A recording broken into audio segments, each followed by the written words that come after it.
Angela, has he ever clapped you? Because Otatikadimpama. I have a particular hot lapper West and West the Oma accommodator, ne? Anyway, whatever. Out here now, in other Banabas about Chocomeling until the baby mamas I think Yangala. But he's a millionaire. He's a millionaire and he's got babies across South Africa because he has got a mandate to make them. And the baby mamas are always complaining about child maintenance until some of them even give up. But he wants to put a litter box of kittens in my stomach because they would not be human. Get out here. Okay, my man. Out here belongs to this cult, and in the beginning he wasn't in it. Because I don't imagine anyone my age would have ever been at the inception of this cult. Therefore, he was only brought into it a little bit later on by Abu Babu. And I told you that this guy was inducted into the occult by Ndadwahai. His dad would have been among the first people to start the secret society. And listen, look, it is destroying the country. And it's giving Iranian regime and is in dire need of Operation Epic Fury and Roaring Lion. Hallelujah. Okay. Cool beans and banana peels with the gay oak. Now let's go on right ahead to talk about the lesbian girl. No, not the lesbian girl. Mamela pertaining your gay oak and what he belongs to. Dialogue some years ago of a secret society ko Peria. Ko deben. Ya banna fela. Mara tshwantse ba hiredi cherry. So that's why you now work for this cult, and that's why you've been planted like Blombodo. Go YouTube. Out your own social feeling like you're in a stray suit, can't delete anything. Mara, you gotta stay there anyway, girl, cause listen, you gonna get roasted and eviscerated and still pitch for work, cause who be out here getting paid 50,000 rands a month to work as a moderator at YouTube. Listen, I would want that job too, except it's only you that's earning that.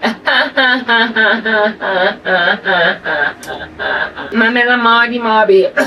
Ooh, yeah, hotala. Mamela, secret society in the Satani, in any kind of sense. In a fela, and a banabana, Kibana Balego, corporate, big business bosses, corporate executives, media bosses, right next to government officials.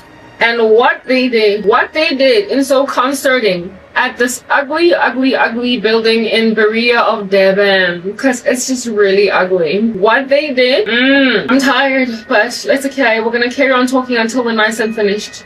Was concert together on some, listen, my daughter, Majida, like, no, why are you calling each other with terms of endearment? You all suck. Anyway, whatever. They were like, my daughter, Majida, lava fast lava. We can't allow women, black women, to maintain the present trajectory that they're on. We can't allow them to be strong. Because in matric, the results summer matric, black girls are slaying black boys. Admission into universities, abanama exemption, never mind in black girls are slaying black boys. Entry into corporate South Africa, internship, black girls have got better admission statistics than the guys. And when then they do work, their growth spike excels that of black men. If at all Siabashi and Jay at this rate, one day black women in this country are going to make all of us look like pipsqueaks. We can't let that happen. That's literally what they said when they gathered together in this dark room where there were peals of thunder, rumblings and quakings, where there was a short-circuiting electric wire just going in a distance, and the lights were flickering, and inside that very room there were like thunderstorms, like showers. They said this very thing in that ugly room with that natural disaster inside a closed door. They were like, we can't let black girls carry on like this, otherwise we're going to be made to look like pipsqueaks. So they went right to work, baby, right to work. Upon them going right to work, these here monstrosities in their peal of thunder said, however, that we cannot proliferate this agenda successfully without women. But women, of course, unless they're self-defeating and self-hating, are just eating their own noses. They cannot know what we're trying to do. We need to make them look like we got this, and so got them. But they gotta be our runners. Black women said, not black women, these men gathered with this agenda, determined to thwart the growth of black women. They knew they had to use magic, because all this time they've been Freemasons, lawyer. Now they decided to come up against, in particular, black women in the country. They did not come for Indians. They did not come for coloreds. They did not come for whites. Only the black girls. Because they did not want to look like wusses that out here are underperforming in comparison to some chicks. After all, like Khamenei, we've been made for their devouring and we're just animals for their pleasure. Like the Taliban, people out here running a theocracy. Taliban be out just saying that it's okay to beat women up insofar as you don't break bones. Yeah, men like this tend to say stuff like that like easily. It comes out of their noses like, Mamina, during flu season, it's just so easy for it to come out. Yeah, we cannot let women be what it is that they are presently on a trajectory to be if we don't thwart them. And Mamela, our biggest and baddest of politicians, agreed to this thing. The very people who liberated us all out of apartheid agreed to this thing. Men that are our bosses that we say hello say, we are so siyabongela that you're the first black CEO of this Fortune 500 company. Listen, agreed to this thing. Amadoda esiwathembayo abo baba bethu, abo makho, abo makhulu, abo uncle, ama leaders wethu, ama political leaders, they agreed to this. I mean, they got daughters and they got wives, they got grandmothers and they got moms, and they agreed to do this because apparently allegedly black girls were doing too well and they were gonna make them look like wusses. Except no, we would not have made you look like wusses. Over time, black boys were gonna adjust because they were gonna be growing up in the new South Africa without the historical cultural challenges of apartheid. It would have balanced out. It would have balanced out. In the beginning, black girls were going to slay black boys, but eventually over time, the lack of culture shock and therefore acclamation necessity for black boys would have been eradicated, and so black boys would have caught up. But no, you took matters into your own hands and said that we're going to be made wusses. And so because you said you're going to be made wusses, you went and created a most cataclysmic gender-based violence epidemic in the country as collateral damage. Look at you go. Oh my goodness. See, these mongrels gathered and decided that they're going to destroy the lives of their own daughters, nieces, aunties, grandmothers, mothers, and friends that are female. Abokazi, so because one abafuni nje to be made to look kind of nasty. Okay.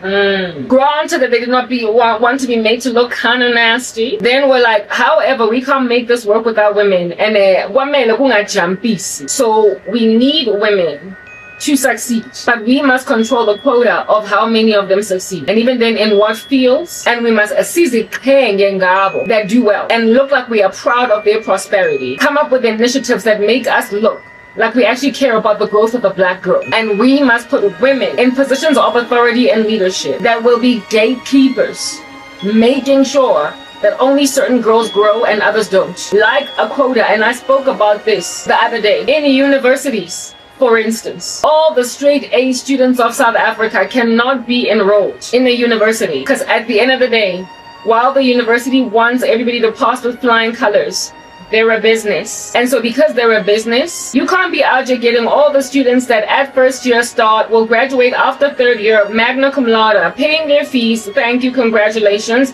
maybe even getting a scholarship from the university and then leaving without anybody flunking and repeating a grade, without anybody flunking and repeating a module. If we don't get people that are going to flunk and so repeat, we're not going to keep making money. We're a business. It's like also, for instance, refusing to bring a drug on the market that could cure a particular disease. Because if we cure this disease, all the people out here taking chronic medication for that disease are not going to be out here giving us their money anymore. And so for those reasons, we're going to keep a groundbreaking medical breakthrough drug that's going to cure a particular disease in the shadows and give it only to the elite so they don't suffer from the debilitating issues of that disease. But everybody else, listen, you're going to pay for chronic medication, and that's what I think is actually going on with the HIV, but listen, don't quote me. There's a cure. But anyway, whatever. All right?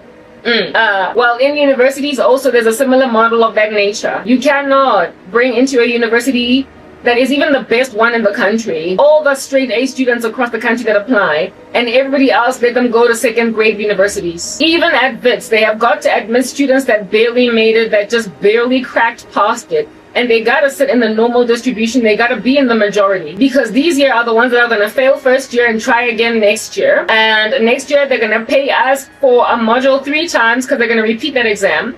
They're going to pay to write but they're going to pay to write a supplementary exam. They're going to pay to repeat the following year.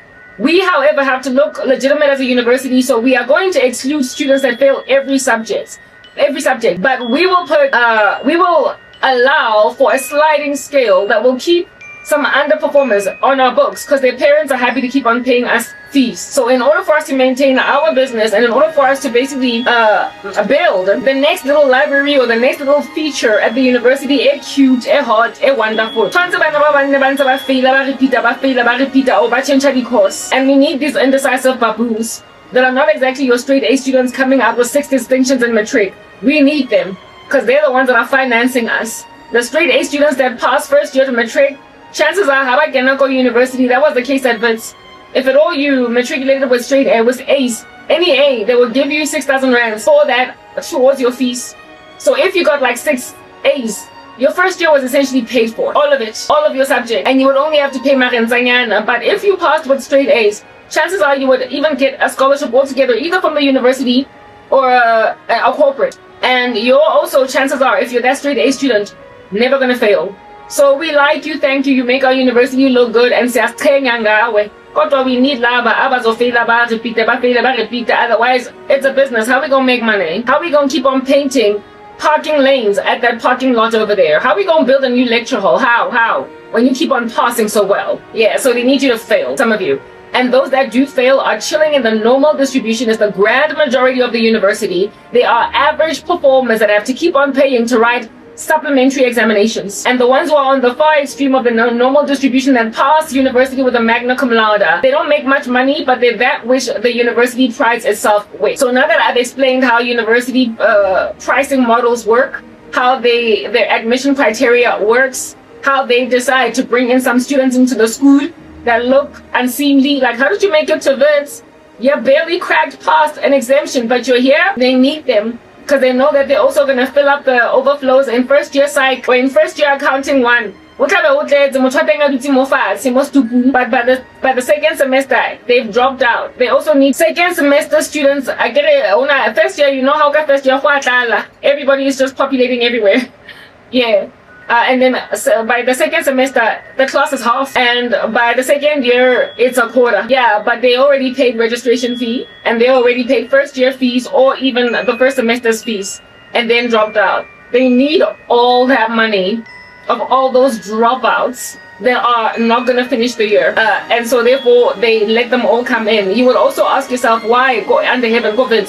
Like I used to ask myself this when I was a student in first year. Why would you admit so many students that some of them have to sit on the floor? There were so many students that some of them had to sit on the stairs, dog. The stairs. Why are you not admitting only as many students as your seat in university can accommodate? Why did you take them all? It's because you knew that by the end of the first semester, a cool chunky half of them will be gone. It's a money-making scheme. It's the love of money. It's like the Catholic Church in the days of the Protestant Reformation. They don't make no sense. They be making students out to pay alms. They be out to making students pay indulgences in order to basically have some kind of a semblance of appearance of a future. But then they so underperform because they were never ever cut out for varsity. After all, they barely made it out of high school. They're obviously going to get out, but not first before giving you their cool registration fee and first semester's school fees for all the modules that they're gonna nice and flunk. Yeah, donkey son. That's how a university admission model works, right? When you learn these things, you realize just how corrupt people are. Like by any means necessary, we are just making money. We're not even supposed to enter varsity. Anyway, the cult recognized that particular structure. They told women, they within their own caucus as black men agreed that they need to recruit black women, but gave these black women that they recruited and gave them opportunities. They settled, they compromised, they signed a deal with the devil. You're gonna be a mining boss. You're going to be allowed, if you join this cult, because there's a section of their cult that is for women, to start as many businesses as you want and all of them will succeed. But you have got to make sure as a woman that, okay, you're going to look good and be the entrepreneur of the year. You're gonna look good, but you are going to give the appearance of caring about the human rights of women. You're gonna look like you are a recipient of black economic empowerment, and you're gonna look like you actually care about the futures of black girls. But even in your admission criteria pertaining the internships in the businesses that you're gonna start and the opportunities that you're gonna award young black girls in corporate, as a black woman, you're gonna make sure that the straight A student does not come in, because you need, what they're trying to do is to water down, simmer down, flatten the curve, if you will, of black female prosperity. So if you're gonna get a star performer, a huge achiever, and you're gonna get a whole bunch of them, they're going to peak the curve in their prosperity. But you want to flatten them and make men look better. So they tell this woman, deliberately go out of your way to hire the girl that barely passed matric, hire the girl that barely passed university, that repeated for years on end the same course and then finally passed, hire the girl that was not the best one in the interview, but the second or the third best, so that her performance will be underwhelmed, so that she will not do better than certain men. Ascertain that you bring into your internship full of learners, students that were not the best ones for the job, but the most mediocre,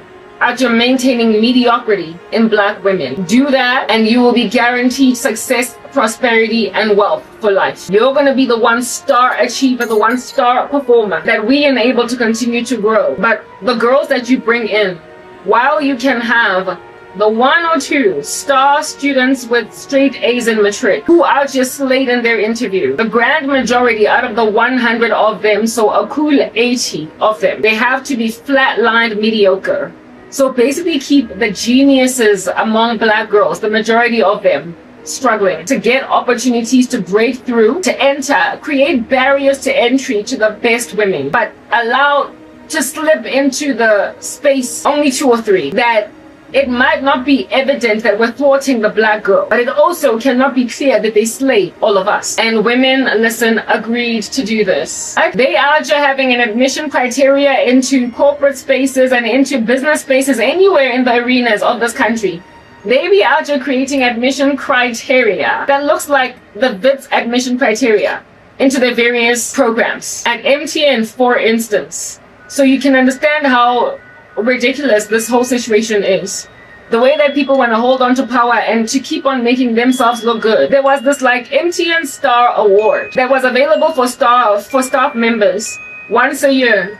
And the person who won MTN Stars would, I don't know, get a holiday or 50,000 rands, I don't know, like they would get something and then they would be put on some hallway of fame. The nominees every year was so bizarre to me. I could not understand why that person and the person who also eventually won, again, bizarre. They were not the best. At most, they were mediocre. They, however, were tardy and at work every day on time. And they won a Star Achiever Award above someone that was obviously more in deserve of that reward. And I watched this MTN Stars cult, like weird little sham, the strange little bizarre baboon of a wannabe truth, presenting itself modeling in front of us like it's all cute on Broadway or Milan or Paris. Never mind Broadway doing a shimmy shake. Look at this monstrous little MTN star, being nice and mediocre. How are you gonna give a 60 percenter the award above an 80th percentiler? How are you gonna give someone that is obviously average the award that belongs to a person that is evidently in everybody's faces the winner? It's like refusing Donald Trump the Peace Prize this year, and yet look at the guy out there still continue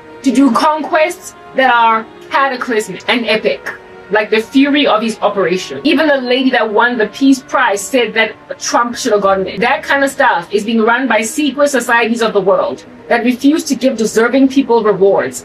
And for a season, though not indefinitely, because the world is always going to be out here, be run by the God of the world. For a season, that's going to end.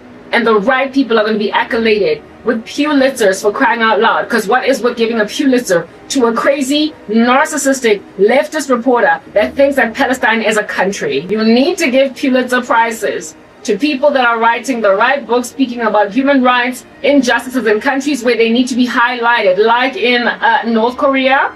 Netanyahu deserves a global reward for his campaign in Gaza, but he's not getting it. And so too does Trump deserve a global reward for changing global paradigms and the whole geopolitical landscape permanently, irrevocably. He needs an award and he will get it, but not first before fighting for who deserves a reward. On earth, the wrong people are being accoladed, the wrong people are being given crowns on their ugly porcupine heads. I'm funny. And with these crowns on their ugly porcupine heads, are walking around poking everybody with their porcupine spikes.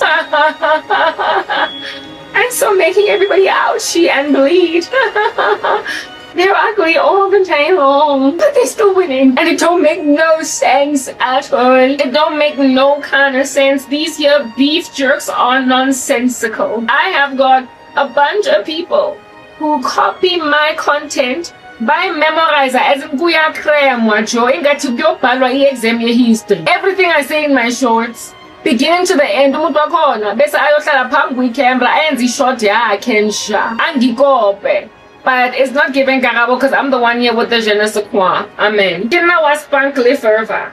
Ba batla go nkopa lo etsa tšhelete ka tšhelete yaka. Lo etsa tšhelete ka di-idea tsaka. Verbatim. I'm the star that needs a crown, and no, my head is not like a porcupine. I don't poke people until they bleed. I'm the person rocking a cute afro all the day long for him, but I'm not getting an award for that. The wrong people, long story short, are being accoladed and rewarded.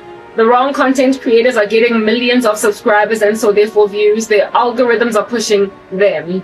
Ugly voices are mammoth with like huge audiences. Look at Candace Owens. The worst individuals are being rewarded only because social media algorithms are proliferating them.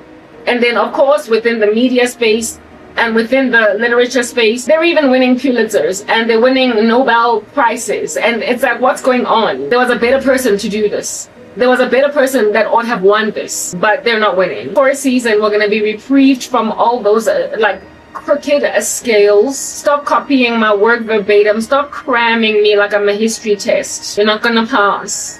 Amen. Like I missed my audience. Is this one like crazy Indian guy? Like, dude, I'm dealing with black indiscretion. Don't make me come at you with a machete. Like, leave me alone. I don't like you. I don't like anyone that's a witch. So skedaddle. Otherwise, you're gonna be in a lot of deep pain. If you don't want to move, scoot and shuffle. You're gonna die with the rest of these ugly blacks. Don't say I didn't warn you, okay? Anyway, so herein lies a crazy little deal where these ladies are told minimize how well black girls can perform. And they literally went and did that. You know when people operate in a silo, when they're so selfish, when they're so myopic and so narcissistic, so inward focused, when they are to be gazing at themselves in the mirror all the day long and see no other human being, they will be happy to contribute to the most cataclysmic gender-based violence issue in the whole country. Men that believe that about women will decree like the Taliban in their Sharia law that women can be beaten to a pulp insofar as you don't break bones. Long story short, they hit women. They abuse women. They feel like when women don't want to get in line, they gotta die. That's why women in Iran are to be passing away for not wearing a hijab. They get slapped, they get beaten. Because the dude that are to be running them thoroughly said that they're animals made for the consumption of men. I don't even know how Khamenei has any children with that mindset. But I guess if you're out here arranged marrying by forced women, you will speak smack and nonetheless get away with it.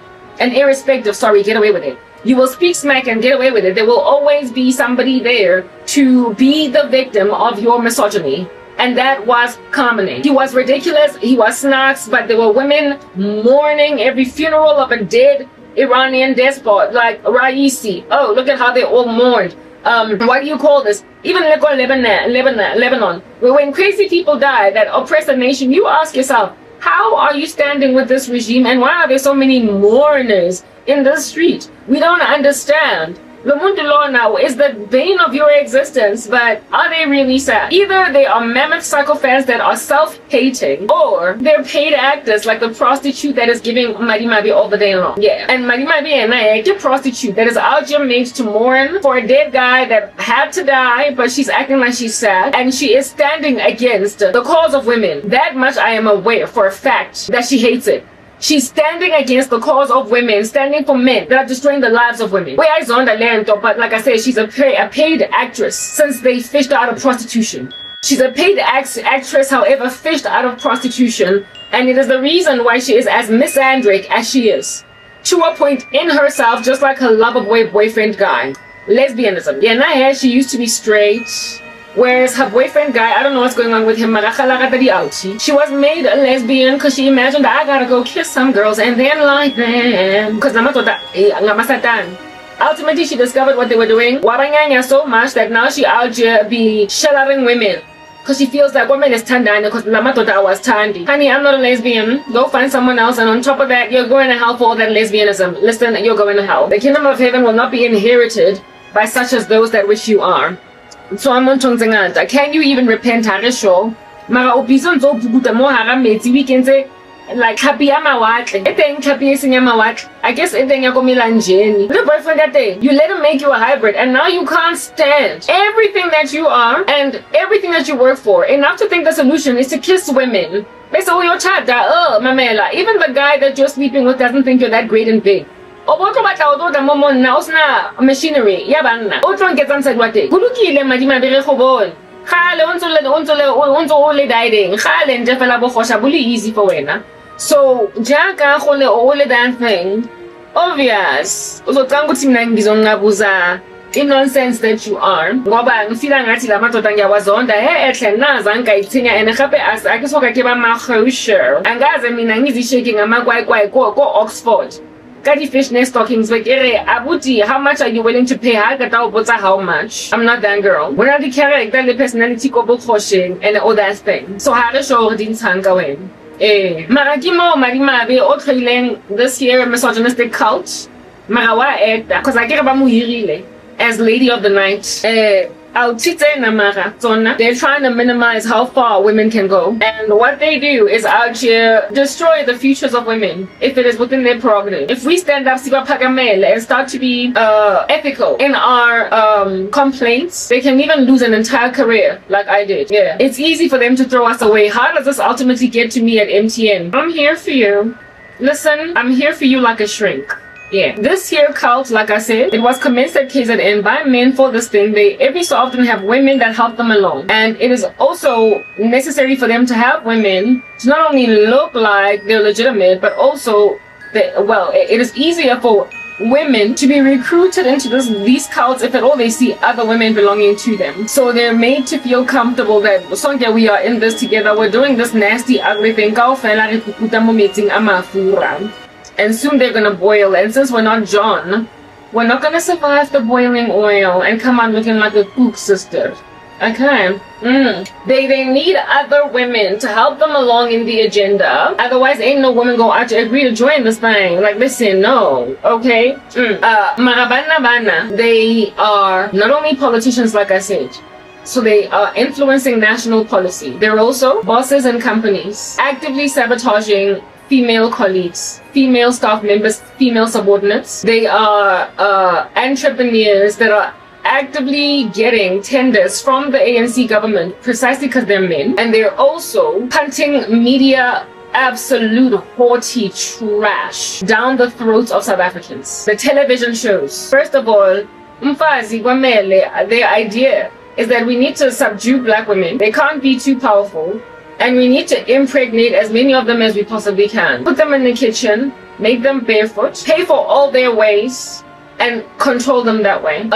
So if you can take a woman out of corporate and put her in a house, you're ideal. They must be subject to y'all, and they also need to be willing to accommodate Ubuti. Monogamy is not a thing. So in the entertainment industry, they are teaching polygamy in the worst way. You saw it go Skim Sam, you saw it go Uzalo, you saw it go Isibaya, you saw it go Generations. You saw the infiltration of the polygamist agenda across so many sitcoms, so many series, so many movies coming out of South African television where they were actively trying to glamorize polygamy. I've been growing up in South Africa all my life, and in the beginning of my existence, the majority of entertainment television that I consumed was South African. Largely because all we had was SABC 1, 2, 3, ETV, or Bob TV, or TV1, TV2, TV3. Listen, you remember history. Don't come at me like a ton of bricks, you remember. Okay. The TV then, the majority of entertainment was ours. Nisilo, Mupeme, Lulu Buile, Sapo, Santidi, Sapo. Nisilo, did I say that? Ngushen, Bupelo Kesempejo. Largely, that's what we were watching at night after school. It was largely South African entertainment, okay? And then if you had Mnet, which was rare, because most people didn't have Mnet. We just had open time. Maybe you might have access to Aboma Cut Blanche, Boma. Listen, there were shows that were on Mnet that were also South African, but a lot of shows on Mnet were American. But largely viewing in South Africa was from South Africa, and so too was our adverts and whatnot.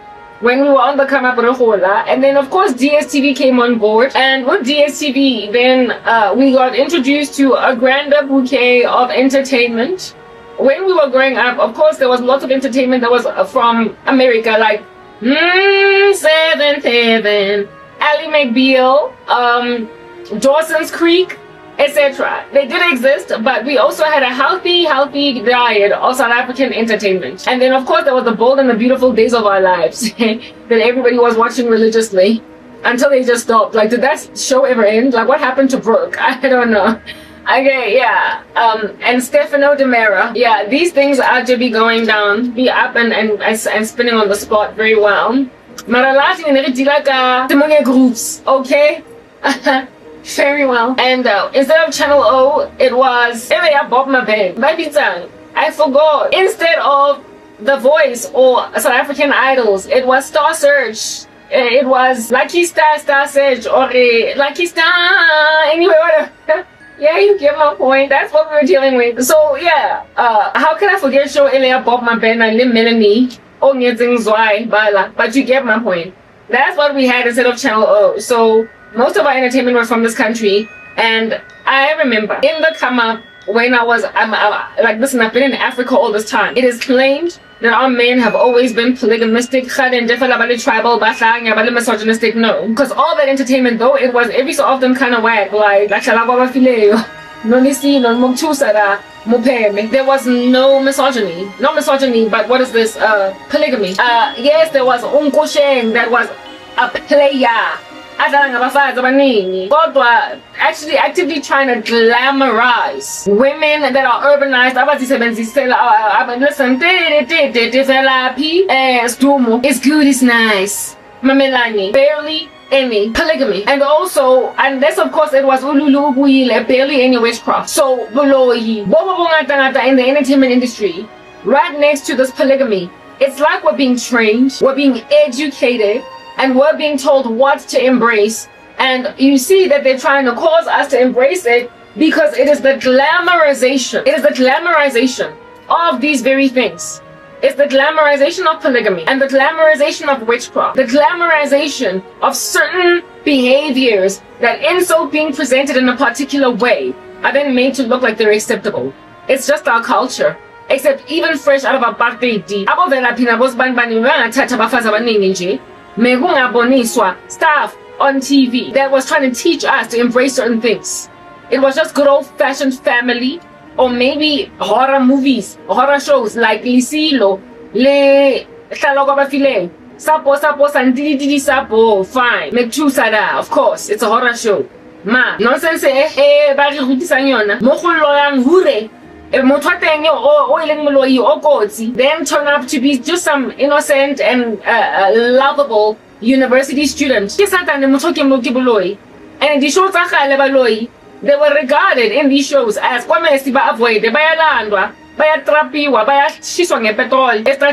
in modern shows, they're venerated. It's like they're trying to say Hambanyo Tagata Nonke Futi. They're saying Nonke Hambanyo Tagata. And then Futi on top of that, they're saying Bafazindini, Mkalanjeni Amgeleni, like in Skin Sam, Oguti, Mantana Bafaza by 2, Zobatata boy 2, and boy 2 Bazaba Fazbam, and Oguzoba Andre. It's gonna be pretty. Ulonyela bana babaka ba ithu. Ba dithu banyana bana ko bankatle. And abato amogela na ba dithu. Ke barata ba dithu and ko banyana ba dithu. Just take it. You're on that you got 2 wives. Is that what we're doing? Sisu yanyangisa ngifuni. Me I'm born again. Angispy. I'm not going to make like umshosa. A whole urbanized lady all arrived. This your tata polygamist in your stride cause you're the money. And it was precisely because the agenda, though you used magic and though you tried to influence us with the entertainment industry, we were like hard and no, so I'm finished him. We were like, I still want a career. I'm full of barefoot and praying in the kitchen. I don't want mina to be umfazi wakho umbhatalela yonke into. Ngifuna yami career. Ngifundile. Uma wami ngibhatalela evarsity ukuthi ngiyenza i-BCom accounting. Ngifuna ukusebenza. Then now, because of abafazi that insist on getting theirs anyway, it begot gender-based violence. Their cult begot gender-based violence. Their cult made men shoot us dead. They got frustrated with their inability to achieve success in this area. They tried to thwart us, and when we pushed anyway, they then shot us 7 times in the body and chopped up our body parts into multiple pieces, then put us in duffel bags to be discovered on the side of the street. They could not get what they wanted out of us, and so they killed us because they couldn't get it. They were not initially intending on massacring women, but they ended up doing it because when men are determined to destroy the importance of women in a society, because God made us male and female, and He gave Eve as a helper suitable to Adam, so her voice is important. When then we would not barge, when we would not settle, except they were like, I'm fage. Dog. And that's why if at all diplomacy fails and you won't like docilely submit until abanye bazothola example about you ukuthi if you don't settle, sisters, we are bored.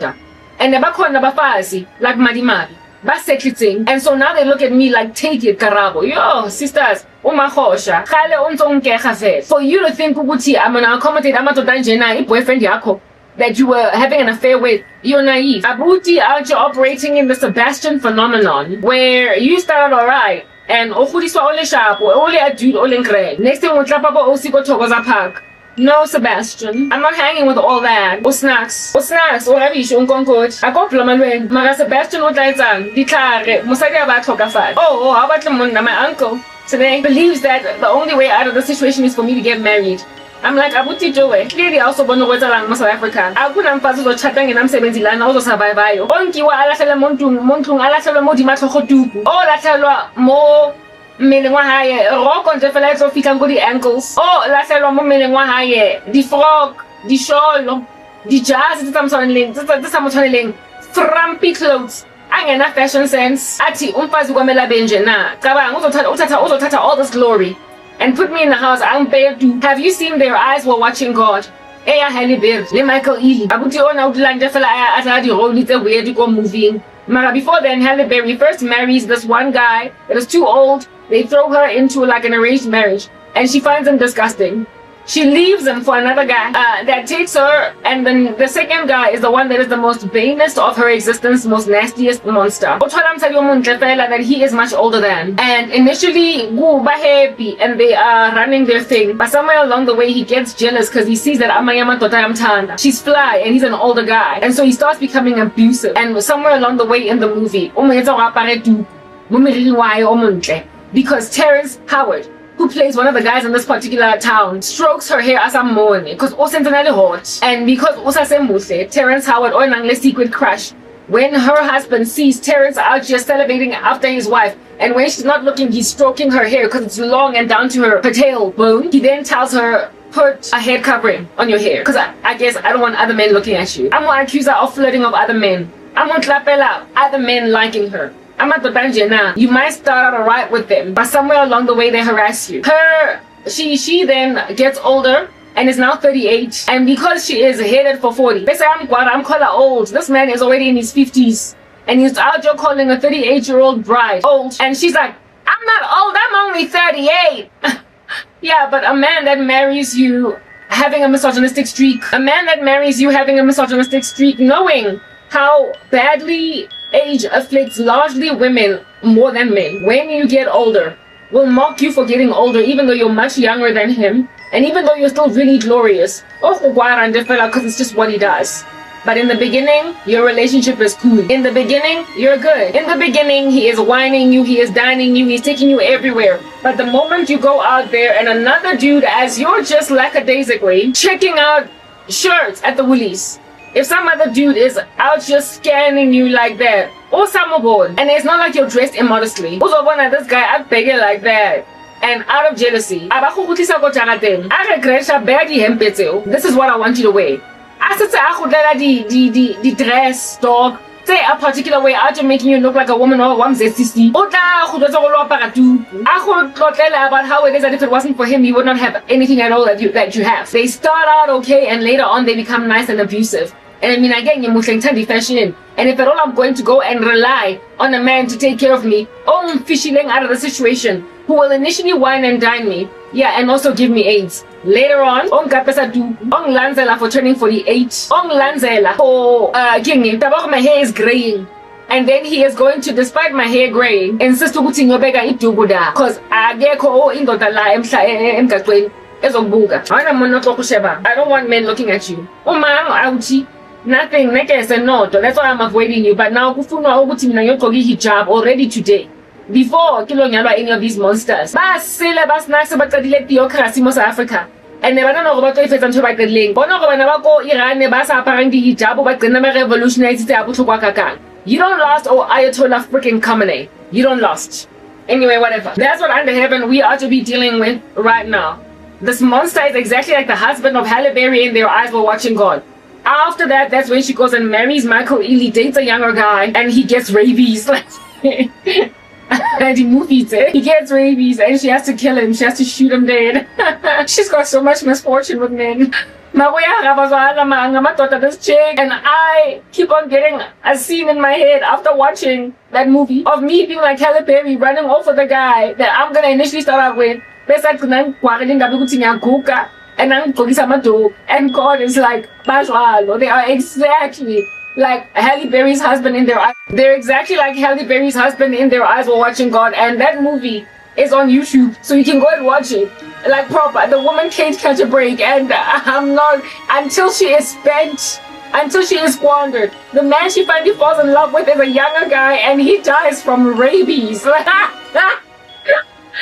When you don't wait on God for a husband, you will not catch a break. You will literally not catch a break. So, okay? Like, listen, I know what I'm up against. Younger guys, you're gonna get rabies. Older men, despite being that much older than me. And even if I am wet up to Njangana and you fish me out of that house, now so it's okay. In the beginning of the movie, her husband that she's married to, he is so ugly, and the chick is so disgusted by him, and she's wed off to him at just the age of 17, and he's so old, and she can't handle, but she agrees to be his wife, and she's always disgusted, like, she's always vomiting in her mouth. Eventually one day she's like, the guy that came here with his horse and chariot, I'm going with him because and that's the one that she's happy with, but he's much older. Maybe like 15 years. And in the beginning he whines and dines and dotes over her, and later on 38. And then after he dies, so they are married until he dies, and when she's out and nursing him on his deathbed, him too. She's trying to nurse him, dog, as he's dying. And the way I'm so corner for simply being glorious while he's dying. He says to her that I hope you get shot. I watched this movie at bits using their internet. I was so shocked. I think I could have been audible in the computer lab or something. In the beginning of my sorrow, I had to pass time, so I watched Their Eyes Were Watching God. And on his deathbed, this guy, on his deathbed, as Halle Berry is dressing him, he's like, I hope that you get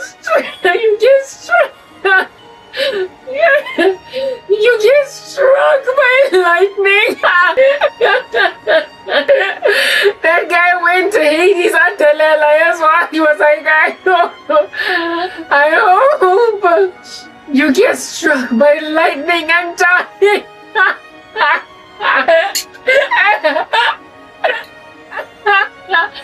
The chick is out here dressing a dying man's wounds, and his dying words are, I hope you get struck by lightning and die.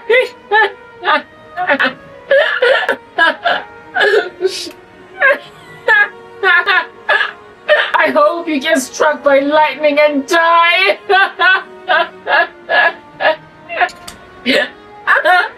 That's what these men become. Like, listen, Halle Berry sat there on summer,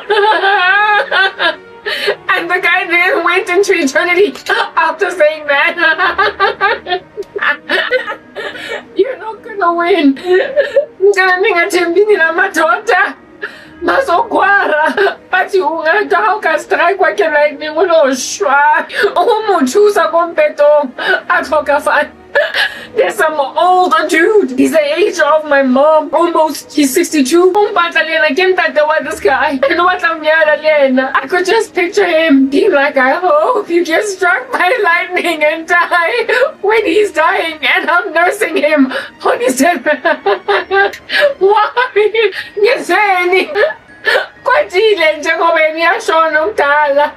While his young wife is nursing him. And so because she's still so glorious, and he knows that he's gonna go into eternity and so therefore be free to marry someone else, as hectically jealous as he still is on his deathbed, he then is like, I hope you get struck by lightning and die. Because he does not want his young bride marrying someone else. He's then like, I hope you get struck by lightning and die.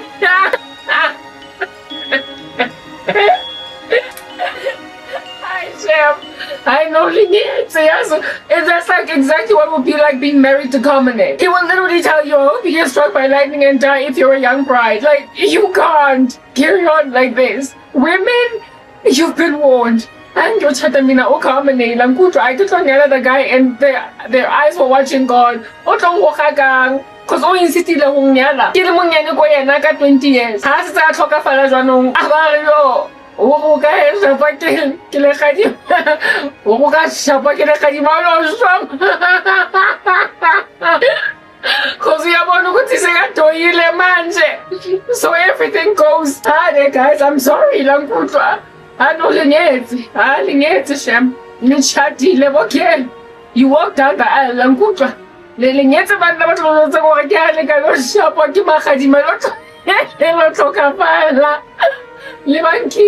you don't want to wait on God. In God, that is that misogynistic. Not that much spite. No, sure, Shem. So I dodged the bullet. I get dodged the bullet. Otherwise, I'm going to tell you what you know. Your strike while you're my dog. You're showing age caught up and now he's on his deathbed. Askis, Bajwan. Marakalt let's think about never doing Basadi Haba Tokafala or Balo strike what you Mahadima Batokafal. A whole chunk of these guys what because when they get tycoons, they're wealthy, they're millionaires. And I'm like, a strike by lightning and die. I'd rather do that before I'll marry you. Because at least I got the lost Shapakana Hadima, Kama Hodimo. Never get the Rabasito Gwena in the Hanam too. I get up Mahadimaana, Angada. Creation groans to see the daughters of God revealed, to see the sons of God revealed. So, Nakopa Onkohe, Le Hadimano Watango Wakilo strike Wakilona. Le company Nanka before Jehonyala, man, like Mangaman. That's a god touch. At least that on the day I'll go to heaven, having never met you. Biasa, your lamb, these misogynist buzz on Bonis, I'm a place.